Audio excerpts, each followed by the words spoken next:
Good evening, Assalamu alaikum wa rahmatullahi wa barakatuh, and welcome to News in Focus. My name is Faraz Patel. We'd like to thank you, the viewer, for staying with us here on Hilaal TV, DSTV channel 347. We're going to be touching on the Starlink BBE issue in a bit, but we're going to start of what was seemed a breaking news story last night, and that was Hamas agreeing to a ceasefire proposal put forth by the United States for Gaza.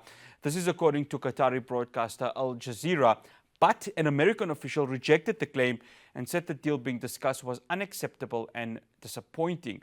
Israeli officials also denied that the proposal was from the US, saying that no Israeli government would accept it in a report according to Reuters. Joining me now, I'd like to welcome independent international relations analyst Ayesha Kajee. Ayesha, assalamu alaikum wa rahmatullahi wa barakatuh, and jazakallah so much for joining us. Wa alaikum salam wa rahmatullahi wa barakatuh. Thank you for having me on the program. No, it's an absolute pleasure.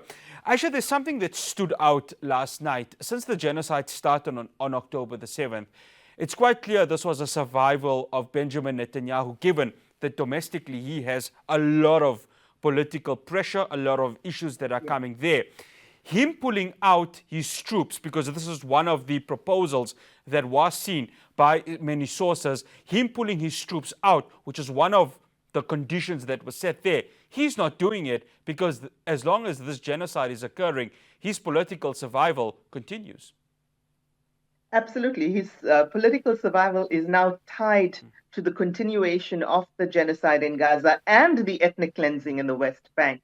As you know, Faraz, he's got an intensely right-wing government, with Likud party now in power in Israel. And this right-wing government has stated quite clearly its aims are to establish an Israeli state in what is currently what's left of historical Palestine. And in order to do that, they have decided that they need to exterminate, all the existing Palestinians now. We have seen it happen over the past 19 months. In Gaza, certainly a genocide. I think any genocide scholar around the world would worth their salt, would agree that a genocide is occurring in Gaza. And certainly that ethnic cleansing is happening in Palestine, in the West Bank, and in Jerusalem. So there's no doubt about that anymore. There is no question about that. The question is whether Israel will continue to do so in the face of increasing pressure from the West. Now, we heard about the so-called breaking news story broken by Al Jazeera yesterday. I was actually watching as it happened. It became very clear that there was some kind of consensus in Doha between the Qatari officials mediating these talks and Mr. Witkoff, Steve Witkoff, the US envoy, and the Hamas representatives there. But within half an hour, Israel had rejected the deal. And while American spokespeople have now come out and said there was no deal, we know that America is, in one way or another, so beholden to Israel and the Israeli lobby, the Zionist lobby in the United States, that it's essentially being held captive to the Israeli narrative right now. America is no longer a sovereign state in the sense that it does what Israel demands.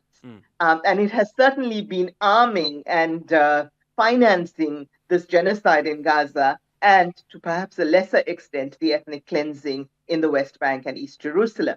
So what we have is a US administration that is complicit in genocide by extension, not only the current US administration, the Trump administration, but also the previous one, the Biden administration.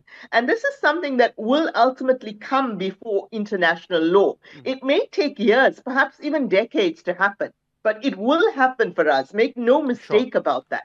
And when it happens, this US administration, the previous one, and the current administrations in the UK, France, and Germany are all going to be held jointly liable with Israel for this genocide. Here's the thing, Ayesha. I'm sure you remember that when Joe Biden was still the president of the USA, these three-phase deals, of course, was in place. And Hamas had agreed that on the third phase, the potential of every single hostage that was taken would be released. It was mentioned right over there. Of course, Biden is gone. There's now the Donald Trump administration that has come. But Israel, they knew from the start that they could not sustain this actual deal because, again, as I mentioned before, this war is tied to the fate of Benjamin Netanyahu and his Likud party and, of course, the far right that is currently in the Knesset. It's quite clear that even this draft policy is still paving the way for all of these hostages to be released. But when you look at Israel's rhetoric, especially when they reneged on the deal back in March, they are not interested. They want this ethnic cleansing to continue. And when you listen to many within the far right, especially Itamar Ben-Gvir, who's been going around in Jerusalem spewing all of this, the proof is in the pudding. Quite definitely. Yes, Mr. Netanyahu's political life is tied to this issue. And once there are two sides to the hostage issue. Once there are no more hostages under Hamas control, there'll be no more leverage for Hamas in terms of stopping this genocide, in terms of getting a ceasefire agreed to, which is why the deal proposed yesterday agreed to release 10 living hostages. It is estimated that there are currently about 20 living hostages under Hamas's control at the moment. But of course, the other side of that coin, which nobody brings up in general mainstream media, is that there are more than 2,000 hostages, and I call them hostages, yes, Palestinian hostages, in Israeli jail. And part of this deal also hinges on the release of some of those people. They are hostages because they've not been tried for any crimes, by and large, and they have been held without trial, pretty much as people were here in South Africa during the apartheid regime. So there's no question that there are hostages on both sides. There's no questions that the hostages remain a leverage tool both for Hamas on the one hand, but also a war rallying cry, if you will, for the Netanyahu government. So as long as there are hostages remaining under Hamas control, the government is able to rally the public, is able to rally Zionist support around the world around this issue of our poor hostages. Okay. Well, whereas, of course, nobody has the same kind of sympathy or empathy for those held in Palestinian jails, let alone, of course, sympathy or empathy for those currently being murdered and massacred, both in Gaza and displaced in the West Bank and East Jerusalem. So there is definitely a lack of a level playing field in terms of media coverage. There's, of course, also a huge discrepancy amongst the armament and arming of the Israeli army and what Hamas or any resistance on the ground is able to retaliate with. It is literally a David and Goliath situation. And this is why we've seen that Israel, with its sophisticated technology, with its armament and armed capability, largely financed by the West, as I've said, have been able to literally massacre. It is now estimated to be at least 100,000 people when you take into account those that are still under the rubble, those that are unaccounted for in body counts, etc., those that are supposedly missing right now. It's the death toll is at least 100,000. There's no question about that. And the vast majority of those are women and children. Ayesha, I have to stop you there because there's one question I need to get in and we've only got 2 minutes. Sure. This is the third time that Hamas and the USA have negotiated with themselves directly, but most notably a few weeks ago when, of course, they negotiated the release of American-Israeli Eden Alexander. Netanyahu must be upset, isn't he? Because his ally, his best friend, the United States of America, are not talking to him directly. They're going straight to what he terms the enemy. So whether or not, and of course, inshallah, we hope that the ceasefire can happen, especially for the innocent of Gaza.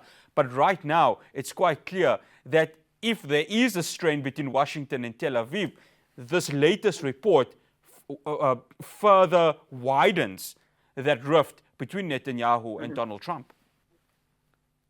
I don't see it so much as a rift between Netanyahu and Trump. I think their bromance will continue, certainly behind the scenes. But what is happening for us is the degree and level of pressure on international governments, particularly Western governments, and particularly the United States, from their own people and from peers in the international community, from fellow heads of state and fellow diplomats and fellow members of government, that is now becoming so intense and so huge that it can no longer be discounted by the United States administration if they want to ensure their own political survival in the short to medium term. Ayesha, shukran so much for joining us. Much appreciated. Assalamu alaikum wa rahmatullahi wa barakatuh. Wa alaikum salam wa rahmatullahi wa barakatuh. That's Ayesha Kajee, independent international relations analyst. And of course, we will be following this as potential negotiations could still continue if the reports are meant to be looked at between Hamas and the United States for that ceasefire in Gaza. It needs to happen as soon as possible. But we're going to be returning to the genocide in Gaza later on. But first, we're going to come back home. Starlink, triple BEE, what is going to happen with regards to that? I'm going to be speaking to UJ Professor Daniel Mayer after the break.